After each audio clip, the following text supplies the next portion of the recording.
안녕하세요. 한자 삼락의 심연진입니다. 한자 삼락에 오신 여러분 환영합니다.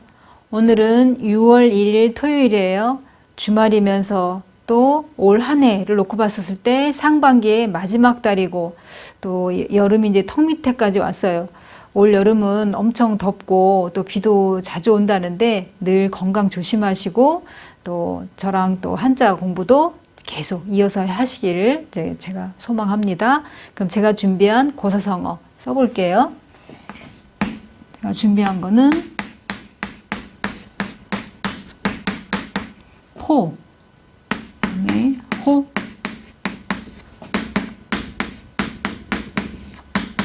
빙, 하.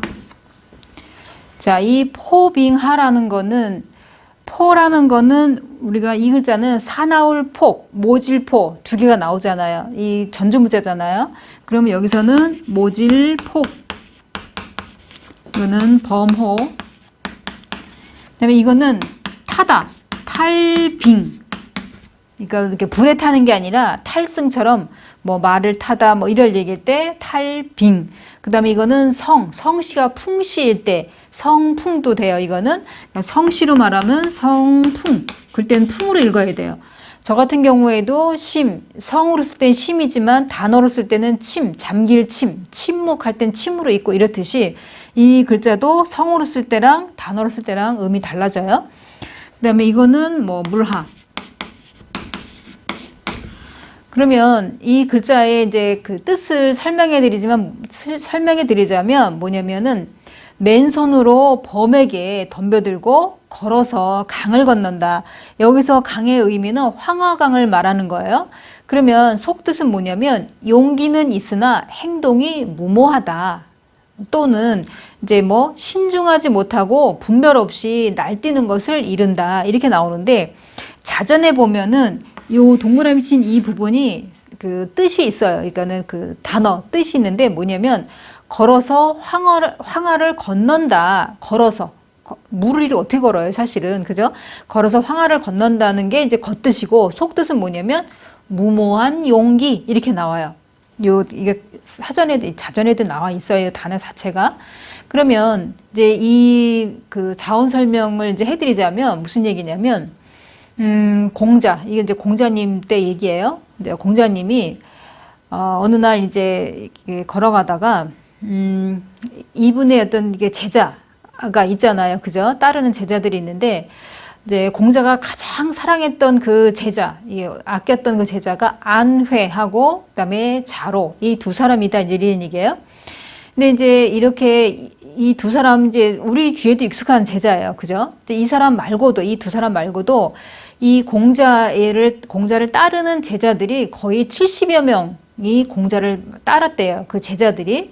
그러니까 많은 제자들이 있지만 그 중에서도 우리한테 알려진 그 두 제자 말고도 70여 명이 늘 이 그 공자님을 따라다니는 제자들이 있었다 이런 얘기예요. 이제 그들 중에서 이제 공자의 관심을 이제 끌었던 것은 뭐냐? 그러니까 이게 자로는 본래 그러니까 공자를 만나기 전에 그러니까 불량배나 다름이 없었대요. 자로가.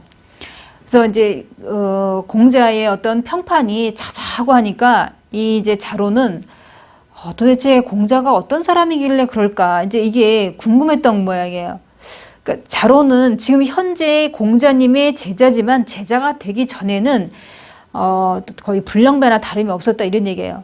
그러다 보니까 그때 당시 제자가 아닐 때는 도대체 공자라는 사람이 어떤 사람이길래 저렇게 많은 사람들이 따를까 이렇게 생각을 했던 거예요.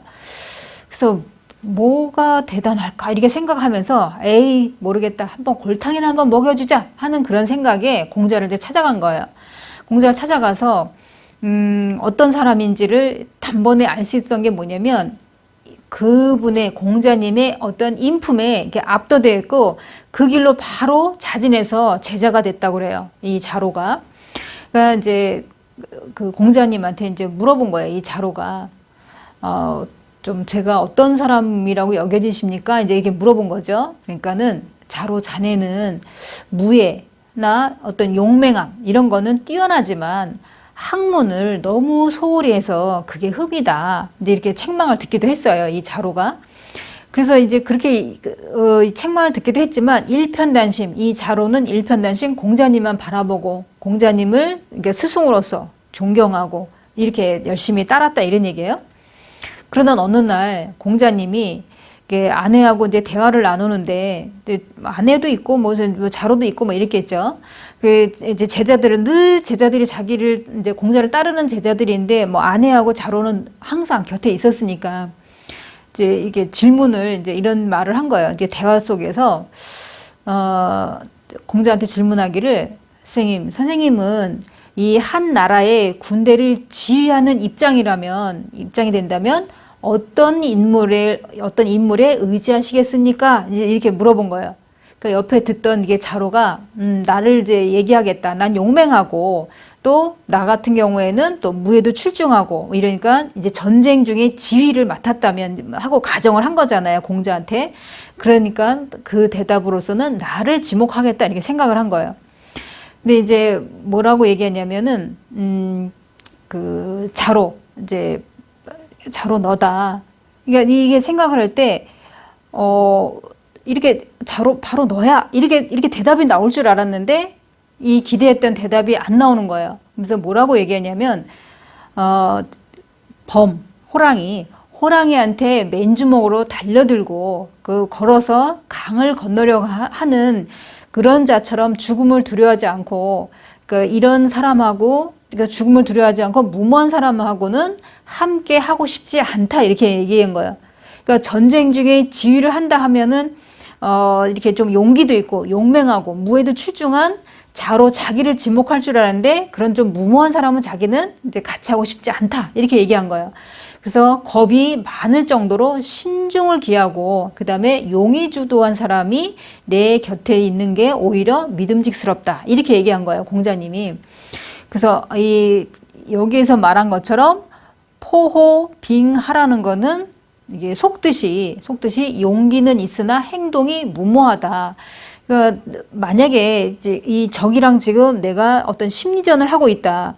그랬을 때 이 자로 같으면은 나는 용맹하니까 뭐 이러면서 자기 어떤 힘 아니면은 용기 다른 어떤 군사들보다는 자기가 더 어떤 무예가 출중하다 하면서 그냥 막 돌진하고 막 이러는 것보다도 자 이럴 때는 내가 어떻게 해야 되느냐 뭐 이러면서 생각을 하고 또 거기에 이제 지략을 내고 그다음에 어떤 다른 사람의 어떤 의견을 들어보고 이런 식으로 뭔가 신중한 사람을 공자는 이제 택한 거잖아요. 무모한 사람보다.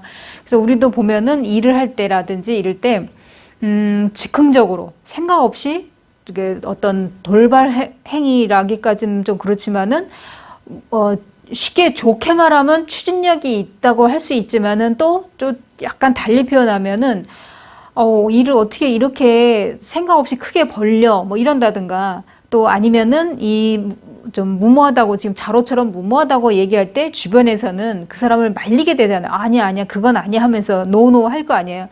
그럴 때 좀 더 신중한 사람이 이제 오히려 일을 해결하는 능력이 더 뛰어나다 이런 얘기잖아요. 그러니까 우리도 보면은 이게 계획을 딱딱딱딱 짜고 이렇게 하는 사람이 있는가 하면 이게 그렇게 일을 추진하는 사람이 있는가 하면 그래 바로 돌진 뭐 돌격 뭐 바로 지금 실시 뭐 이렇게 생각도 짧게 하면서 일을 확 저질러 버리는 사람도 있고 막 이렇잖아요. 그럴 때 신중한 사람이 오히려 실수가 적지 않냐. 이게 이제 공자님의 말씀이잖아요. 그죠? 우리도 이제 이렇게 주변에서들 보면은 좀 더 어떤 무모함보다는 신중한 게 더 훨씬 낫지 않나. 이제 이런 게 공자님의 말씀이고 또 우리 주변에서 우리가 살아보면서 이게 여러 시간을 이렇게 지나 보면은 그래도 생각을 좀 더 깊이 하는 게 실수는 적게 하지 않나. 이렇게 생각을 해요. 그 천려일실이란 말이 있잖아요. 1000번을 이렇게 생각하면 한 번의 실수라는 거는 그래도 그냥 즉흥적으로 하는 것보다는 실수를 훨씬 덜하는 그런 우리 사자성어도 있잖아요. 그죠? 자, 우리도 이게 살아가면서 실수를 될 수 있으면 적게 무모한 행동 하지 않고 좀 더 신중하게 그렇게 하루하루 살아가시기를 바라면서 이제 오늘 고사성어를 마치고요. 하루 쉬시고 월요일 날 또 새로운 자원풀이로 여러분 만나겠습니다. 지금까지 한자 삼락의 심연진이었습니다. 안녕히 계세요.